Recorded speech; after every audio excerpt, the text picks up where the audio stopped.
At the age of 11, I opened the doors to the world of finance, but my goal was wrong. Watching the fluctuations of stocks and following their rise and fall by charting them became a passion for me. I read and reread hundreds of pages of the most popular book on technical analysis of the time by Edward and Maggie. For the first 8 years, I focused on predicting the future movements of a stock. This was the most important thing for me, but it all started when I discovered Ben Graham's writings. When I was 19 or 20 years old, I found myself at a crossroads. I realized how wrong all the steps I had taken in the world of investing were, but these misconceptions were necessary for me to recalibrate the compass in my mind. Meeting Ben Graham's book, The Intelligent Investor, made me reevaluate everything from scratch. This book led to a radical change in my investment approach. I was no longer just looking to invest in stocks, but in real businesses. Every share I owned was part of the business, and I focused on the long-term success of the business rather than short-term fluctuations.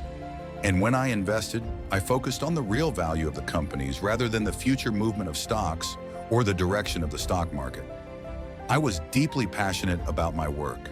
This is what drives my life. The people around me share this passion, and we always achieve great things together. The great thing is that you don't need to be a genius in your field to be successful. If I was in physics or any other field, I would probably be an ordinary person. But in the investment world, I think 120 IQ is enough. With an IQ of 170, you may not get better results. In fact, the situation may even get worse because it's not about intelligence. So what do we really need? The right perspective. Most of those who buy and sell stocks in the market have the wrong approach. 90% of traders hope that stocks will rise in value in the next week. But real success comes not from short-term speculation, but from a solid perspective in the ability to think long-term. Most people see the stock market as a game of chance. They hope their stocks will rise in value. When prices fall, they get frustrated. My perspective is completely different. When prices fall, I smile, because it means that I can buy more shares in companies that I find valuable. So what do you think? I have my eye on long-term targets. I focus on how a company will be valued in 10 years or 20 years. Because I have more chances to buy when prices fall, I turn market declines into a lucrative playing field. This long-term strategy gives me a competitive advantage in the investment world. It gives me a confidence that keeps me calm in the face of market fluctuations. When I start something, I always want to do it in the biggest way possible. I remember my first big investment. I invested my entire fortune in stocks called City Service Company. Since March 11, 1942, most of my wealth, more than 80%, has been in American companies. I see these companies not just as stocks, but as part of real American businesses. That's most of what I own, and the rest is what's important for my home and my family, because I know that having more than one house will not bring me more happiness. It will only bring more problems. What makes you the happiest? Real happiness comes from doing what I love. The first is that I know I'm going to win in the long run. That doesn't mean I'm always going to be the best, of course. But as long as I choose the right investments, it's almost guaranteed that the game I'm playing will be profitable.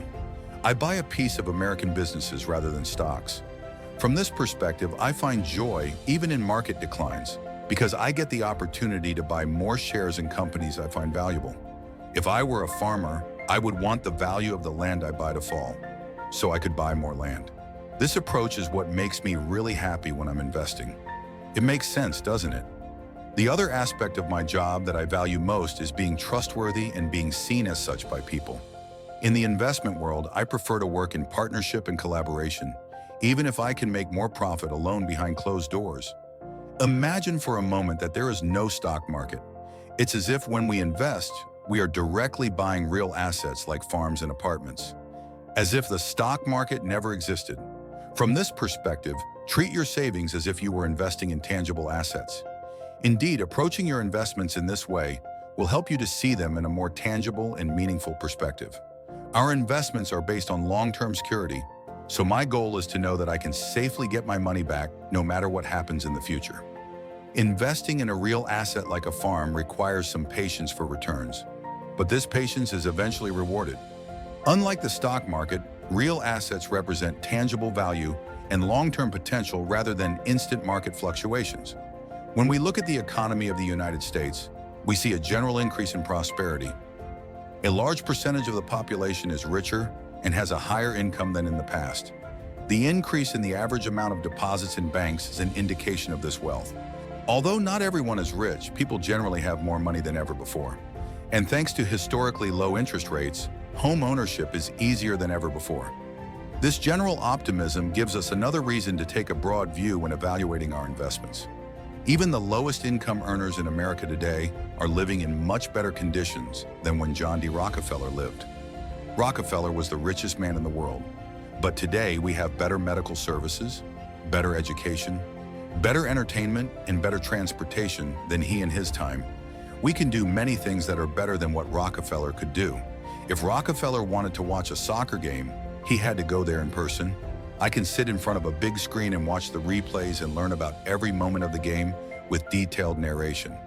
This is an incredible progress I have witnessed in my lifetime. Almost everyone has a screen, a smartphone, or a computer, and access to these technologies is easier today than ever before. This is a testimony to the unprecedented possibilities that modern times have given us and the increase in the quality of life. When I was born, dentists were not yet using painkillers. Even this is a sign of great progress. Especially in America, this progress is much more visible. The achievements of the United States of America on the stage of history mark a high level that no other nation has reached. Imagine that 3 times as far back as only 1%, maybe 0.5%, of the world's population lived in this land. And these people did not work any harder than people in other parts of the world. In fact, in the past, almost everyone spent long hours doing hard and unpleasant work. This underscores how America has become a world leader, not only through physical labor, but also through innovation and entrepreneurial spirit. America's remarkable achievements and social progress over time changed not only the lives of those who lived here, but the lives of the entire world. The first people who set foot on this land did not come with riches in their pockets, but only with courage. They represented only 0.5% of the world's population, and their level of intelligence was no different from any other human being. But perhaps what set them apart was their entrepreneurial spirit. It was their willingness to cross the seas and explore new opportunities. This spirit allowed them to amass more than 20% of the world's wealth in a few generations. This is a truly unprecedented success story that cannot be explained by intelligence or hours of work alone. Imagine if you had been at the Constitutional Convention in 1789 and told the representatives there about the future. Your great-grandchildren's great-grandchildren would be flying in the sky, watching sporting events around the world on a screen and overcoming disease through medical revolutions. They would probably have a hard time understanding you, and maybe they would think you were crazy. But this is exactly where we are. We are in a period of progress that pushes the limits of imagination and goes beyond the boldest predictions of the time. This shows not only the enormous scale of technological and social progress over time, but also how our imagination can limit the advances we make. Modern man is busy accumulating property. He is collecting dozens of cars and countless valuable papers. But consider our true legacy, the legacy left to us by the likes of Thomas Edison. Edison may have made material gains, but his inventions are a legacy that has made life easier for all mankind. The opportunities and conveniences that 1 hour of labor provides for our family today, compared to 100 years ago, is a tangible proof of this technological progress. Edison's work has created a lasting value for all of humanity, far beyond the personal gains it has brought him. Capitalism may want to operate on its own without rules. This is where the government comes in, illuminating the path of capitalism and setting limits to it. This is an essential step to ensure social welfare and justice. If I want to buy 50 ultra-luxury yachts, I can do that. How satisfying are these material gains really? What do material possessions and power represent in a personal sense? How meaningful is having the capacity to buy a lot of things in terms of personal fulfillment or happiness? Thomas Edison's example shows that beyond individual gains, the greatest legacy a person can leave is inventions that can benefit all of humanity. These questions make us think deeply beyond material gains about the meaning of our life and our happiness. True fulfillment often lies beyond material things in our personal growth and relationships. If we compare the present with the past, we can say that the system we have now is the best system ever. Our present system is much better than the past, and I believe that in 50 years we will have an even better system.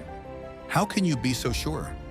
The answer to how can I be so sure is the observations I have made during my 91 years of life. I don't remember a moment when I didn't believe it. Of course, it cannot be said that we are constantly moving forward in every field. Sometimes there are regressions, but the progress is really incredible. Think about it.